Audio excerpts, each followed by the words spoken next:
وما أرسلناك إلا رحمة للعالمين সমস্ত জগতের জন্য রহমত বানায় আমার নবীকে আল্লাহ পাঠাইছেন। জোরে করে আল্লাহু আকবার। আগমনের দিক থেকে নবী সবার পরে আসলেন,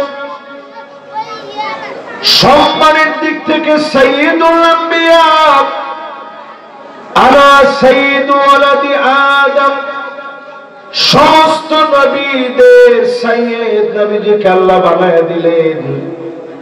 সমস্ত নবীজির সমস্ত নবীদের নেতা আল্লাহ বানায় দিলেন।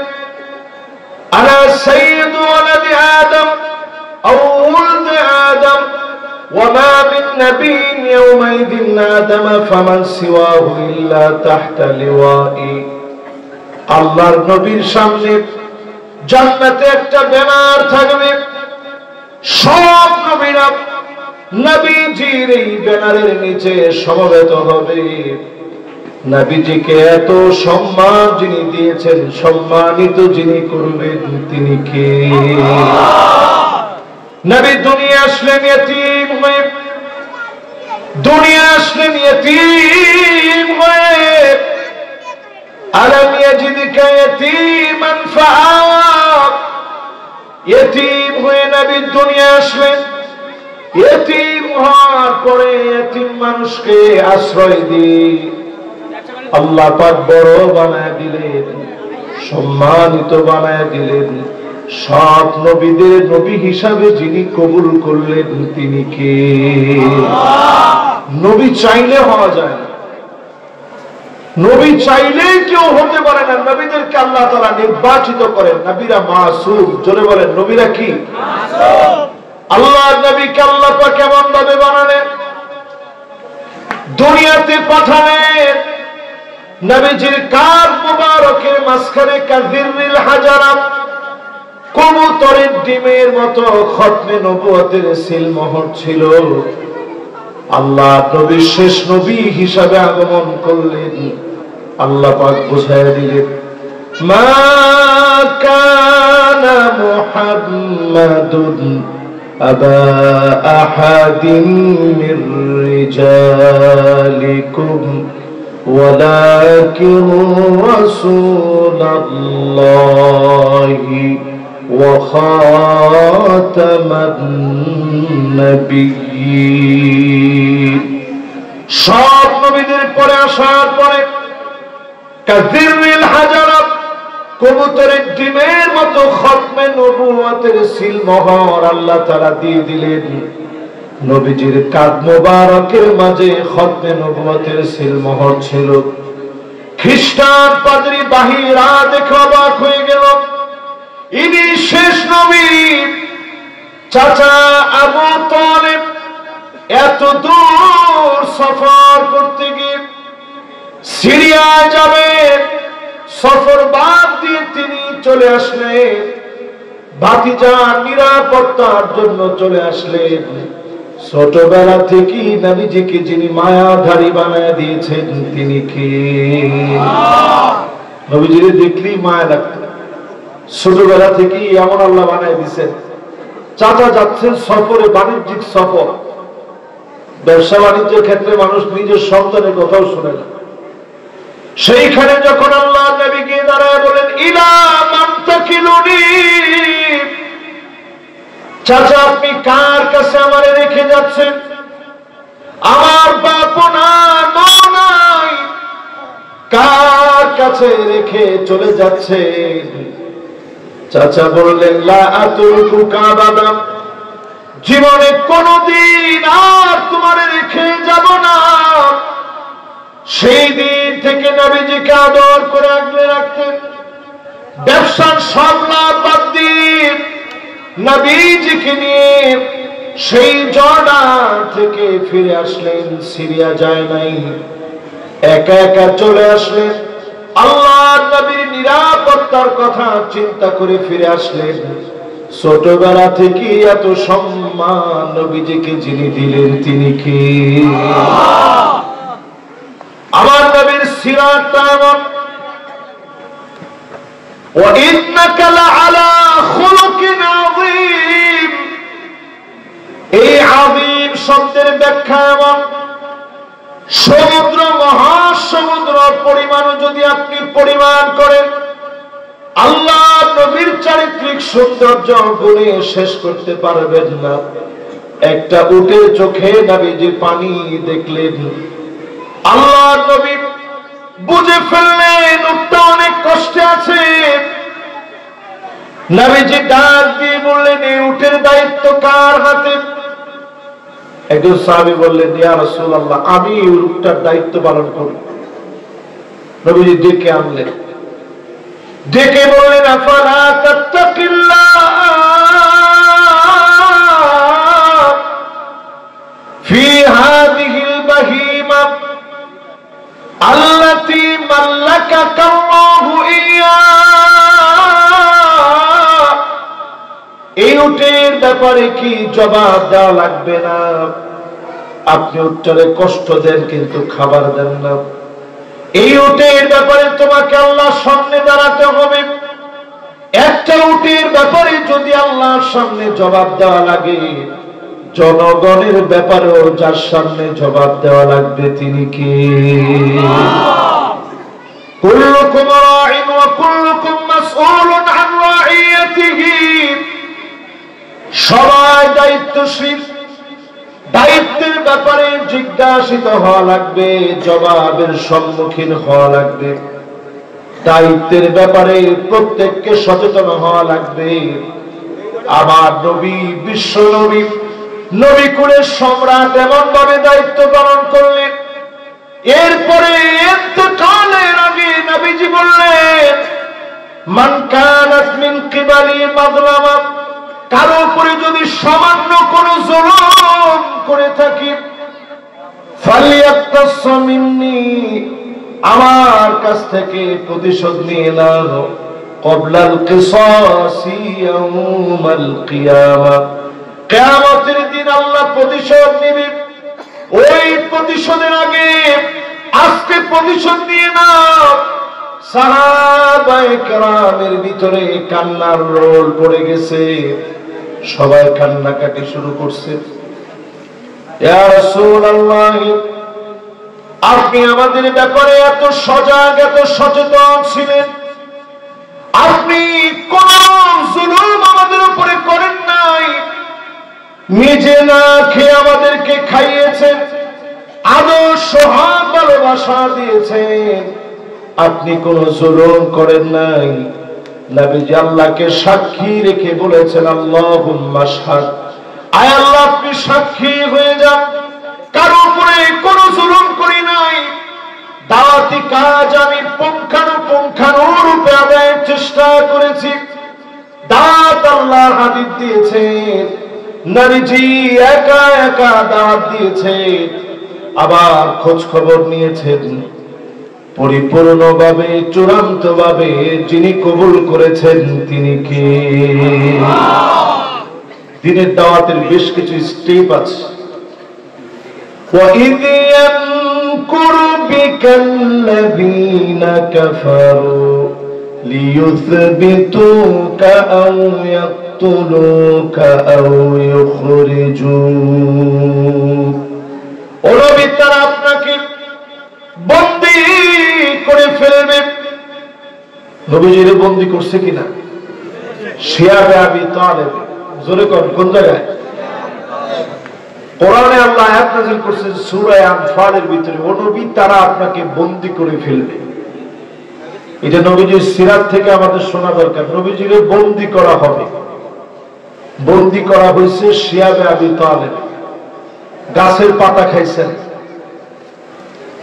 এত পরিমাণ কষ্ট সেখানে হয়েছে, কোনো খাবার নাই, পানি নাই, কিছু নেই। আজকে একটু তাকায় দেখেন, জেলখানায় যখন আলেমদেরকে বন্দী করা হয়, শিয়াবে আবি তালেবের কথা মনে পড়ে যায়। আল্লাহর নবীকেও বন্দী করা হয়েছে, ঠিক কিনা বলে? এরপরে 2 নম্বরে আল্লাহ রাব্বুল আলামিন জানালেন আপনাকে তারা হত্যা করার ষড়যন্ত্র করবে। বাংলাদেশে আলেমদেরকে হত্যা করার ষড়যন্ত্র করা হয়েছিল, ঠিক কিনা বলে? দেশের শ্রেষ্ঠ মানুষদেরকে ফাঁসি দেওয়া হয়েছে, হত্যার ষড়যন্ত্র করা হয়েছে। এই সব ষড়যন্ত্রের মোকাবেলায় একমাত্র আমার আল্লাহই যথেষ্ট ছিলেন, অন্য কারো দ্বারা বিজয় আসে নাই। বিজয় দিয়েছেন কে? এরপরে 3 নম্বর অপশনে আল্লাহ জানায় দিলেন তারা আপনাকে ঘর থেকে বের করে দিবে, হিজরত করতে বাধ্য করবে। আল্লাহর নবীর আর বসতে বাকি নাই, হিজরত করা লাগবে। নবীজি সাল্লাল্লাহু আলাইহি ওয়াসাল্লাম প্রিয় জন্মভূমি ছেড়ে যখন চলে যাচ্ছে, মক্কার মাটিগুলো ধরে ধরে নবীজি কেঁদেছে, আফসোস করেছেন এই মাটিগুলো ধরে। এই জায়গা থেকে নবীজি মদিনায় হিজরত করলেন। মদিনার মানুষগুলো একবারে মুসলমান হয়ে যায় নাই, আগে থেকে মুসলমান ছিল না, কিন্তু তারা দাওয়াত কবুল করার জন্য উপযোগী ছিলেন। নবীজি হিজরত করার পরে যিনি দাওয়াতের মাধ্যমে বিজয় দিয়েছেন তিনি কে? এখনকার যেই সময়টা আমরা বাংলাদেশে পার করতেছি, নবীজির জীবনী থেকে যদি হিসাব মিলায় নেন, 1 নম্বরে আমাদের অর্জন করা লাগবে আল ঈমানুস সাদিক, নির্ভরযোগ্য ঈমানের অধিকারী যদি আপনি হতে পারেন, অবশ্যই বিজয় যিনি আমাদেরকে দান করে দিবেন তিনি কে? বলেন কেমন ঈমান লাগবে? নির্ভরযোগ্য নির্ভেজাল ঈমান লাগবে। জোরে কর, নির্ভরযোগ্য নির্ভরযোগ্য নির্ভেজাল ঈমান যদি আপনার হয়, অচিরেই বিজয় আল্লাহ পাক আপনাকে আমাকে দান করবে। জোরে কর আল্লাহু আকবার। সারা দুনিয়ার দিকে তাকায় দেখেন, 1500 বছর আগে নবীজি বলে গেলেন হাত্তা তুরাল আরদু দামান ওয়া ইয়াকুনাল ইসলামু গরীবা। সারা দুনিয়ায় মুসলমানেরা মার খাবে, ইসলামের নাম নিলে রক্তপাত ঘটানো হবে।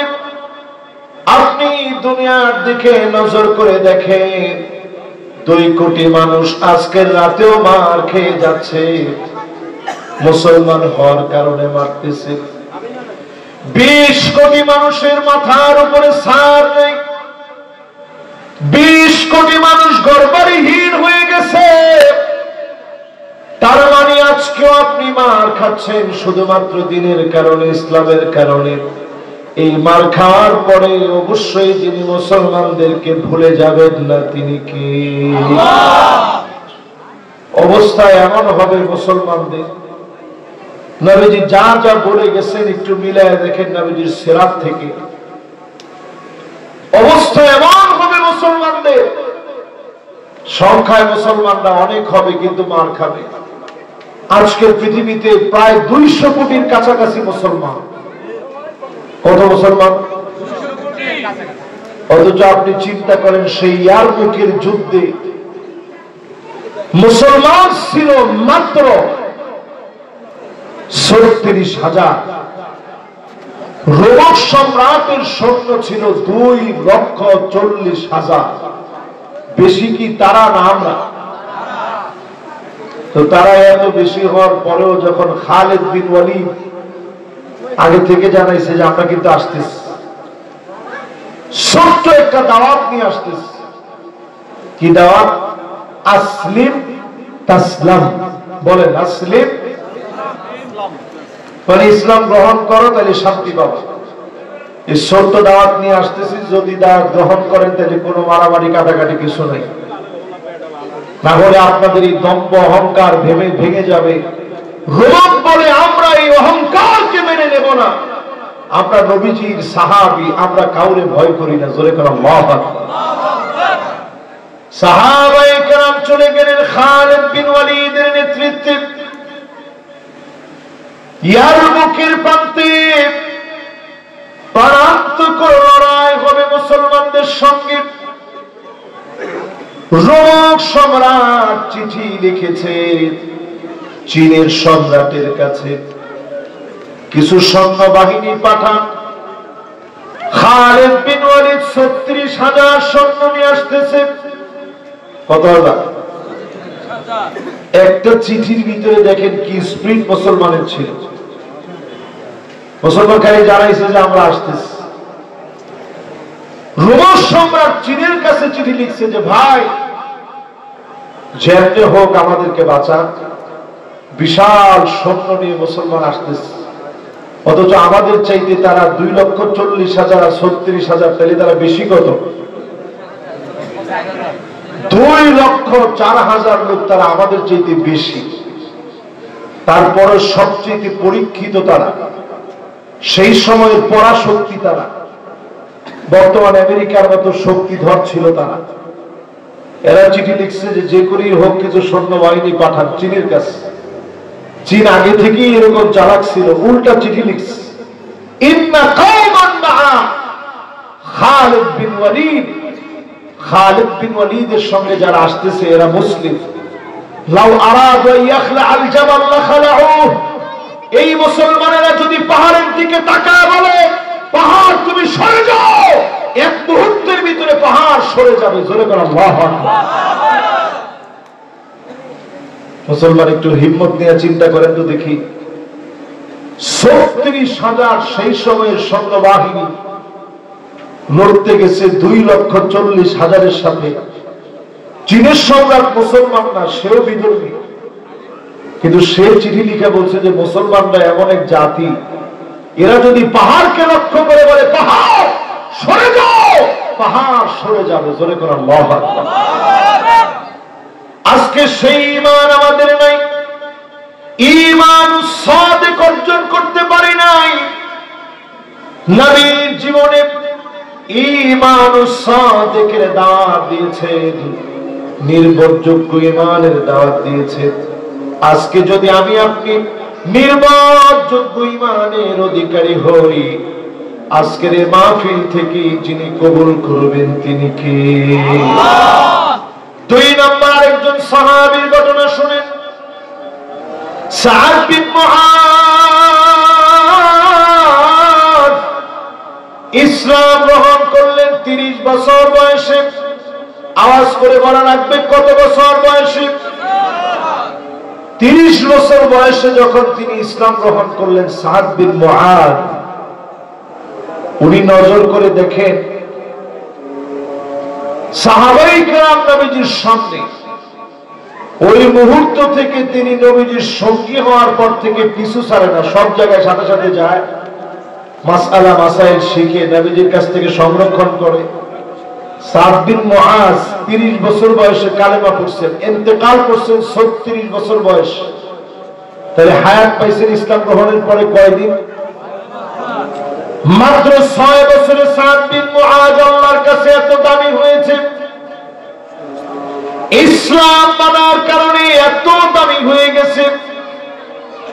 সাদ বিন মুআযের ইন্তেকালের দিন নবীজি নজর করে দেখে সাদ বিন মুআযের জন্য আকাশের দ্বারগুলো খুলে গেছে। অজর ধারায় মালিক রহমত নাজিল করে দিয়েছে। ইহতাজ্জালাহু আরশুর রহমান, আরশে আজিম কেঁপে উঠছে সাদ বিন মুআযের ইন্তেকালে। নবীজির বড় মায়া লেগে গেছে, আমার সাদ আল্লাহর কাছে বড় দামি। নবীজির কাছে মায়া লেগে গেছে। নবীজি সাদ বিন মুআযকে গোসল দেওয়ার জন্য তাড়াহুড়া করে এত দ্রুত বের হয়ে গেলেন, এত দ্রুত নবীজি বের হয়ে গেলেন সাদ বিন মুআযের জানাজার জন্য। সাহাবায়ে কেরাম নবীজির পিছু পিছু যাচ্ছেন, জুতার ফিতা পর্যন্ত ছিঁড়ে যাচ্ছে। এত দ্রুত তাড়াহুড়া করে নবীজি যাচ্ছে। সাহাবায়ে কেরাম আরজ করলেন, ওগো নবীজি, এত তাড়াহুড়া করে কেন যাচ্ছেন? নবীজি জানিয়ে দিলেন, আমার সাদ আল্লাহর কাছে বড় দামি হয়ে গেছে। 70,000 ফেরেশতা আল্লাহ নাযিল করে দিয়েছে। আমার সাদের জন্য আকাশের দুয়ার খুলে দিয়েছে। অজর রহমত নাযিল হচ্ছে। আমার সাদের জন্য আল্লাহ রাব্বুল আলামিন এত ভালোবেসে ফেলেছে, আল্লাহ পাকের আরশে আজিমের মধ্যে কম্পন সৃষ্টি হয়ে গেছে। বলেন আল্লাহু আকবার। ইসলাম গ্রহণ করছে মাত্র কত বছর? 6 বছরে আল্লাহর কাছে এমন দামি হয়ে গেছে সাদ বিন মুআজ। মাত্র 6 বছরে আল্লাহ এত আপন করে নিছে। নবীজি নিজে গিয়ে গোসল করায় দিলেন, নিজে জানাজার নামাজ পড়ালেন, নিজে কবরস্থ করলেন। কবরস্থ করার পর নবীজি বারবার ফিরা ফিরা তাকায়। বাপ যেমন সন্তান আগে চলে গেলে কবরের দিকে তাকায় চোখের পানি ছেড়ে দেয়, নবীজির চোখ দিয়ে এরকম টপটপ করে পানিগুলা গড়ায় গড়ায় পড়তেছে। নবীজি যখন কাঁদতেছিলেন, সাহাবায়ে কেরাম আরজ করলেন, ওগো নবীজি, আপনার চোখে পানি কেন? আপনি কেন কাঁদতেছেন? আল্লাহ নবী বলেন, আমার সাদ আল্লাহর কাছে এত দামি হয়েছে, 70,000 ফেরেশতা নাযিল হয়েছে, আকাশের দুয়ারগুলো খোলা হয়ে গেছে। আমার সাদের জন্য আল্লাহর আরশে আজিমের মধ্যে কম্পন সৃষ্টি হয়ে গেছে। আবার সাদের কথা আমার বড় মনে পড়ে গেছে। আল্লাহ পাক কবরের দৃশ্যটা আমার চোখের সামনে খুলে দিলেন। আমি নজর করে দেখি মাটি আসতেছে চাপা দেওয়ার জন্য। আমি নবী যখন কান্নাকাটি করলাম, আল্লাহর বড় মায়া লেগে গেছে। আমার সাদের কবরটাকে আবার যিনি বড় বানায় দিয়েছেন তিনি কে? প্রিয় ভাইরা আমার, বলেন তো দেখি, সাদ বিন মুআজ ইমানের উপরে বাঁচছে কয় বছর? এই 6 বছরে আল্লাহ যদি দাম এতটুকু বাড়ায় দেয়, আমি আপনি অনেক দিন হয়েছে ইমান আনার বয়স। যদি আপনি চিন্তা করেন ইমান আনার বয়স কতদিন হয়েছে? মিন সিন্নিল বুলুগি ইলা সিন্নিল কুহুল, বালিগ হওয়ার পর থেকে 40 বছর অনেকের বয়স হয়ে গেছে। খুশি কিনা কর? এই বালিগ হওয়ার পর থেকে 40 বছর পর্যন্ত, এটাকে আরবের পরিভাষায় ইমাম নাওয়াবী রাহিমাহুল্লাহ এটাকে শাবাব বলছেন, যুবক বলছেন। শাবুন নাশা ফি ইবাদাতিল্লাহ। নবীজির আশপাশে নবীজি যুবকদেরকে নিয়ে থাকতেন। এই যুবকদেরকে দিয়ে বিজয় এসেছে। আজকেও যদি যুবকরা ঠিক হয়ে যায়, সমাজটাকে যিনি ঠিক বানায় দিবেন তিনি কে? যতজন আমার সামনে বসলেন, আল্লাহ নবী আমাকে আপনাকে এত ভালোবেসে গেছে, আয়াত কারীমা নাযিল হয়েছে, ওয়ালা সাউফা ইউতিকা রাব্বুকা ফাতারদা। ও নবী, চিনি আপনার কলিজা ঠান্ডা করা হবে, হৃদয় ঠান্ডা করে দেওয়া হবে। নবীজি সঙ্গে সঙ্গে নবীজি সাহাবায়ে কেরামদেরকে ডাকলেন, তোমরা কি জানো কবে, কোথায়, কখন, কিভাবে আমার হৃদয়টা ঠান্ডা হবে? সাহাবায়ে কেরাম বললেন, নবীজি, আল্লাহু ওয়া রাসূলুহু আ'লাম, আল্লাহ আল্লাহর রাসূলই ভালো জানেন কবে, কোথায়, কখন, কিভাবে হৃদয় ঠান্ডা হবে। আল্লাহর নবীর কাছে আল্লাহর নবীর কাছে আয়াত নাযিল হওয়ার পরে নবীজি জানায় দিলেন, আল্লাহ রাসূল ভালো জানেন। সেই সাহাবায়ে কেরামের সামনে নবীজি বললেন, ওয়ালা আরদা ওয়াহিদুম মিন উম্মতি ফিন্নার।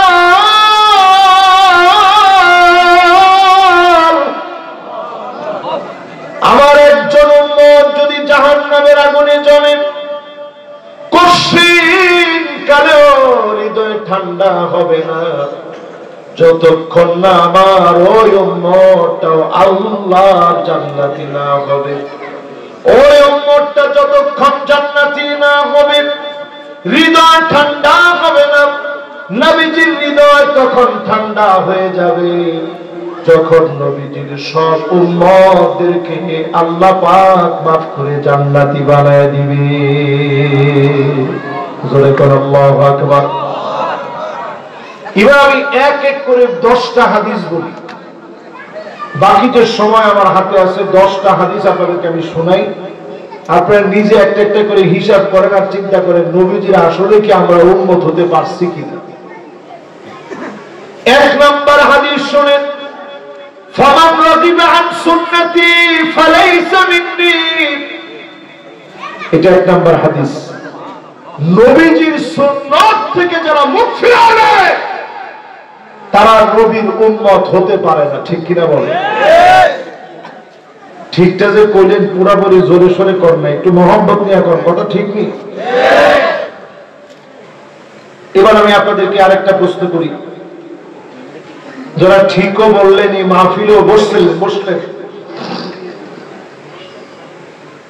নবীজির সুন্নাত কি জিনিস আমরা কি এখন উপলব্ধি করি, বুঝি? নবীজির সুন্নাত হচ্ছে মিন কাউলিন আও ফি'লিন আও তাকরীরিন আও সিফাতিন খিলকিয়াতিন আও খুলুকিয়াত হাকীকাতান আও হুকমান হাত্তা আল হারাকাত ওয়াস সাকানাত ফিল ইয়াকযাতি আও ফিল মানাম। আল্লাহ নবীর কথা, কাজ, মন, সমর্থন, উঠায়া বসা, চিন্তা, চেতনা নবীজির মতো যদি আপনার না হয়, আপনি সব হতে পারেন, নবীর উম্মত আপনি হতে পারেন না। ঠিক নেই? এটা তো ঠিকটা আসতে হয়ে গেছে। কারণ কি, আমরা সব কাজ নবীর মতো করি না। দাড়িটা নবীজির মতো রাখি না। রাখেন? দাড়ি রাখেন ফ্রান্স কাট, দাড়ি রাখেন রবিন হুড কাট। এখন নতুন করে আবার বিভিন্ন মুভির স্টাইলে এখন দাড়ি রাখে, তামিল মুভির ডিজাইন স্টাইল ফ্যাশনে এখন দাড়ি রাখা হয়। ঠিক তো বুঝে একজনে, বাকিরা কি কম? এখন তামিল মুভির নায়ক যদি দাড়ি রাখে, আপনিও দাড়ি রাখলেন তামিল মুভির নায়কের মতো। আল্লাহর কসম, নবীজির সুন্নতকে আপনি অবমাননা করলেন, ঠিক কিনা বলেন?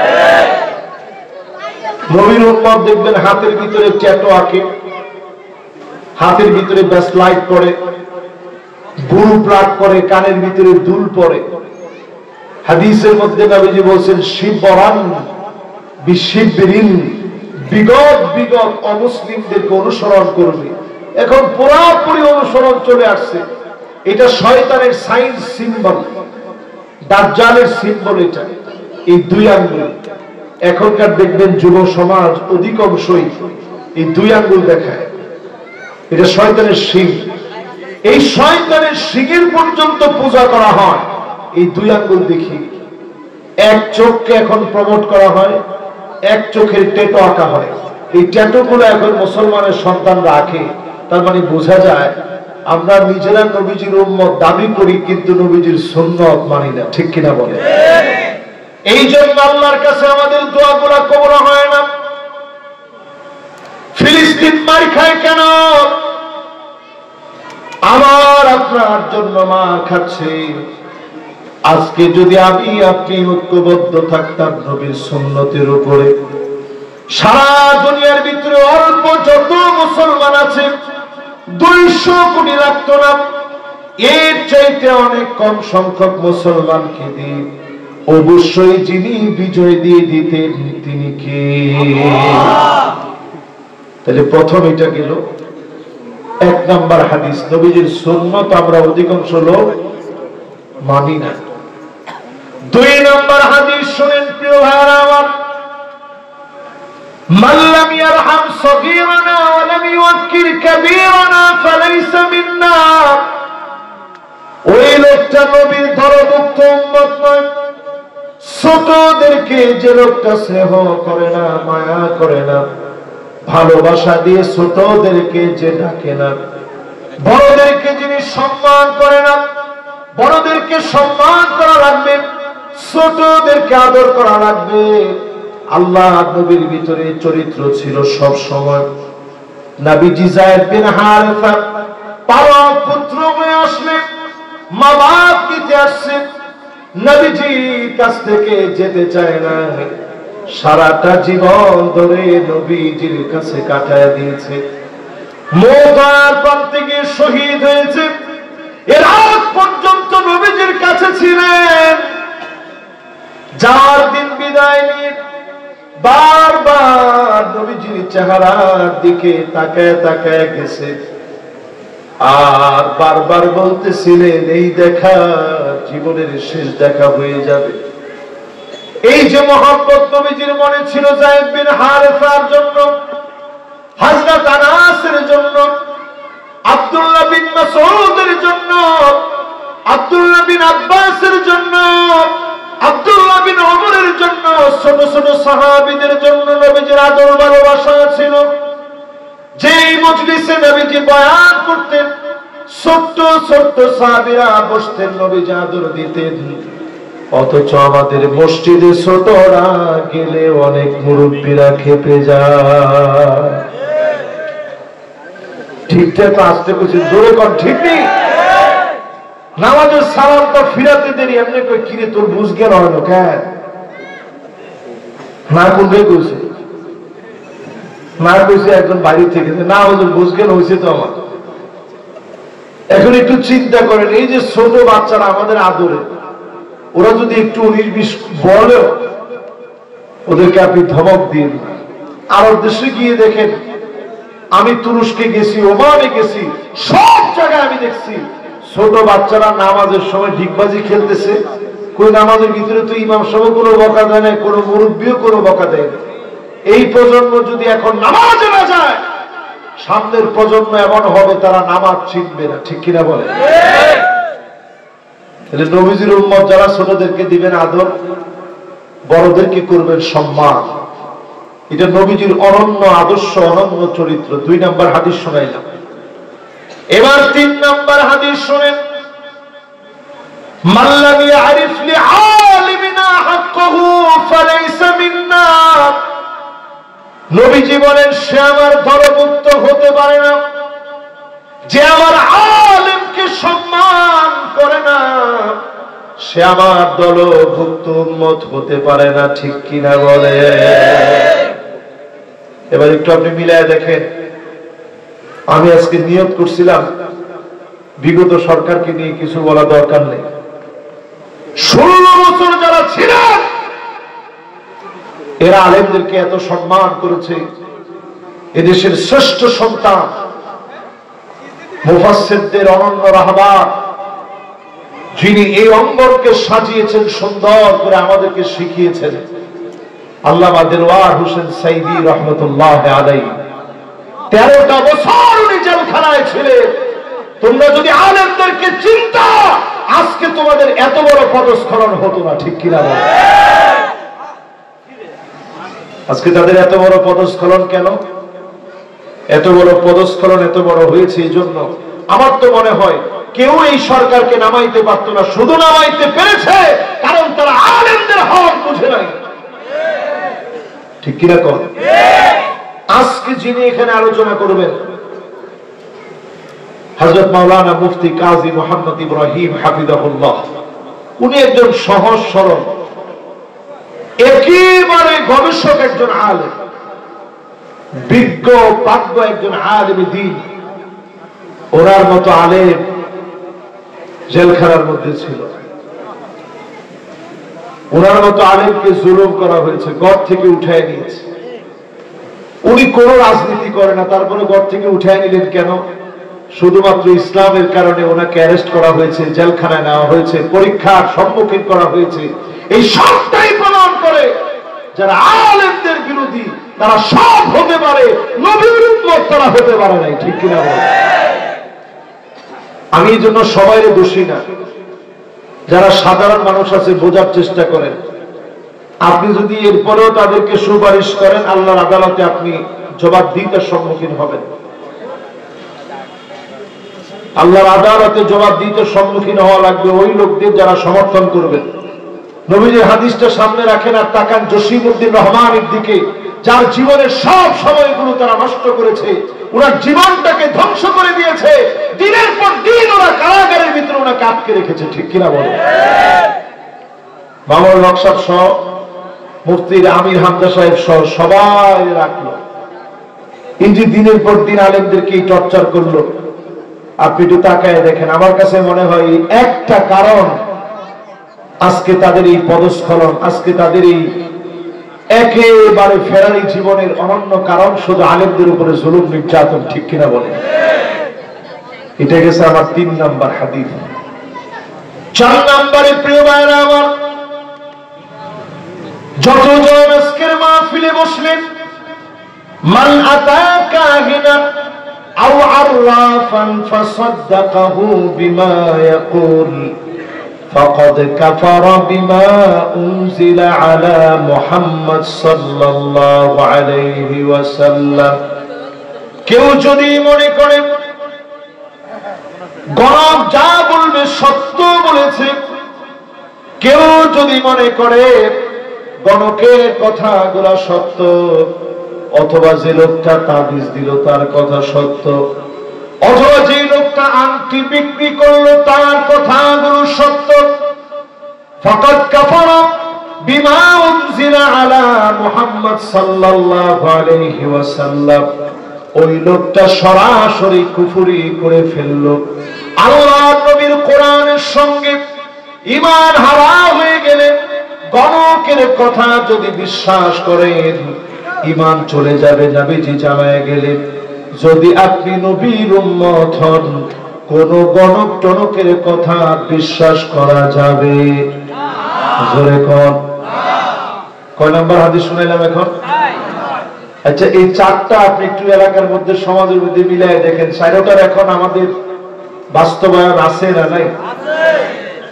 5 নম্বরে প্রিয় ভাইরা আমার, মান হামালা আলাইনা সিলাহ ফালাইসা মিন্না, যেই লোকটা অস্ত্র ত্যাগ করবে, আওয়াজ করে বলেন কি ত্যাগ করবে? আসেনি? আসেনি? ওমা আসে তো, আসতে না কর আছে।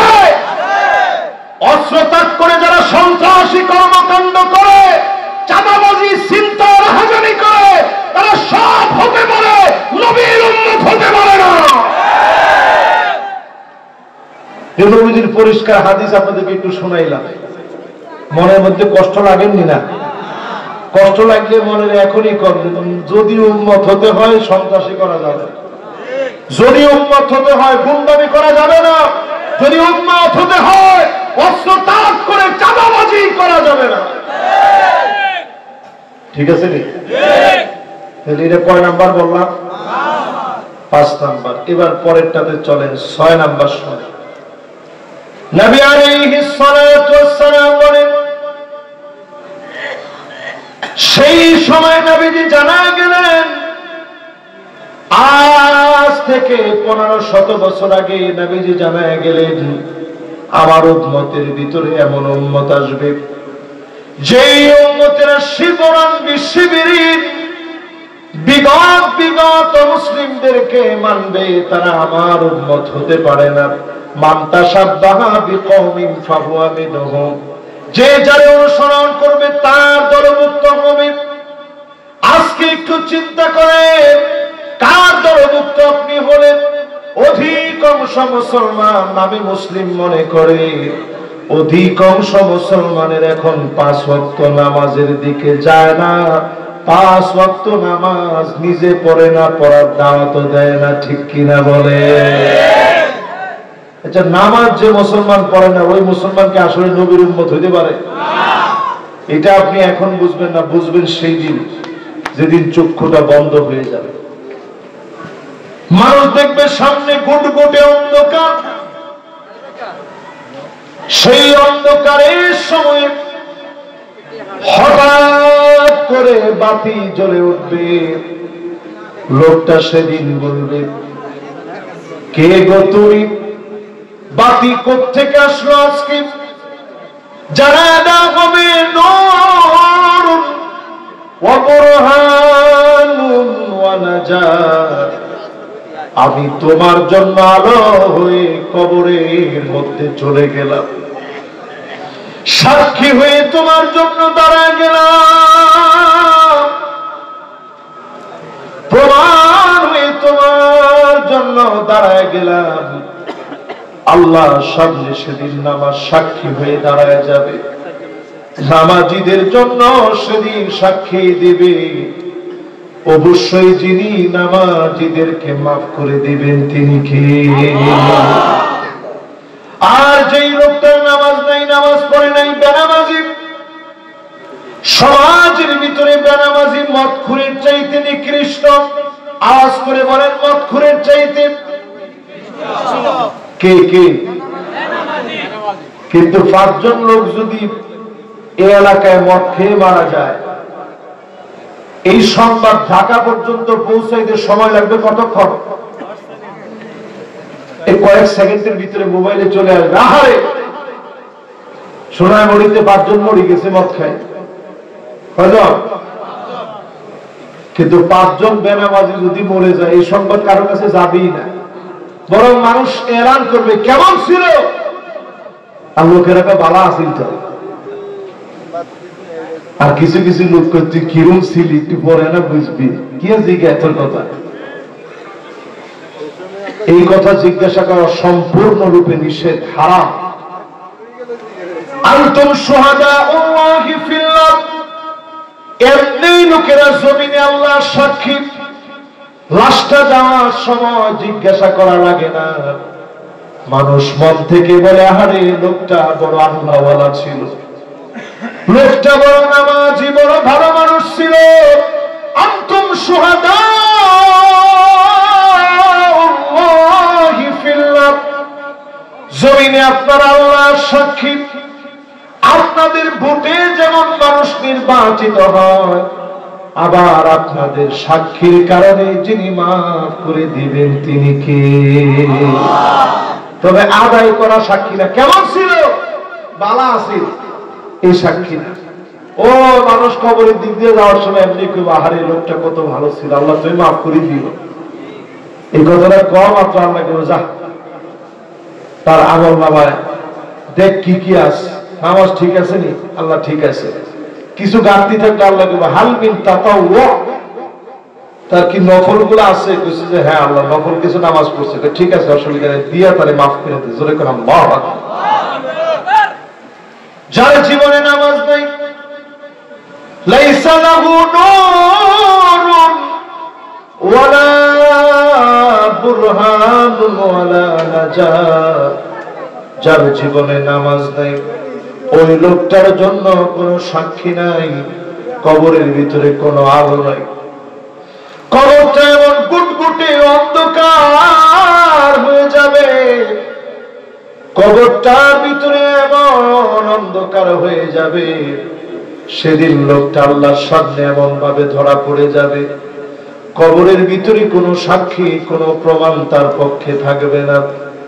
সেই মুহূর্তটা এমন হবে, এত কঠিন হয়ে যাবে, কবরের ভিতরে লোকটা তাকায় দেখবে وكان مع فرعون وهامان وقارون وأبي بن خلف, قارونের সাথে সঙ্গী হবে, ফেরাউনের সাথে সঙ্গী হবে, হামানের সাথে সঙ্গী হয়ে যাবে, এমনকি উবাই বিন খালাফের সঙ্গী হবে। দাগি দাগি আসামির সঙ্গী কবরে বানায় দিয়ে এই লোকটাকে আযাবের সম্মুখীন সেদিন মালিক বানায় দিবে। নামাজ জানা নাই, কবরের ভিতরে শান্তি নাই। যদি নামাজি হতে পারে দুনিয়া আখিরাতকে যিনি আলোকিত বানায়া দিবেন তিনি কে? কয় নাম্বারটা শুনাইতেছিলাম? খেলা আছে আপনাদের? 6 নম্বরের পরে 7 নম্বর শুনে। কয় নাম্বার? মান ইনতাখাবা নুখবাতান ফালাইসা মিন্না। আর কেমনে বুঝাবো নবী জীবনে? যেই লোকটা সন্ত্রাসী করবে, যেই লোকটা চাঁদাবাজি করবে, মানুষকে হয়রানি করবে, সে লোকটা সব হতে পারে, আমি নবীর উম্মত হতে পারে না। নুহবা মানে সরাসরি ডাকাতি করা। সমাজের ভিতরে এখন ডাকাতি আছে না নাই? রাত্রে করলে ডাকাতি, আর দিনের বেলা যেটা কি এখন না বলে কি? তো ডাকাতি আর সাদাবাজি বাইবে না নি?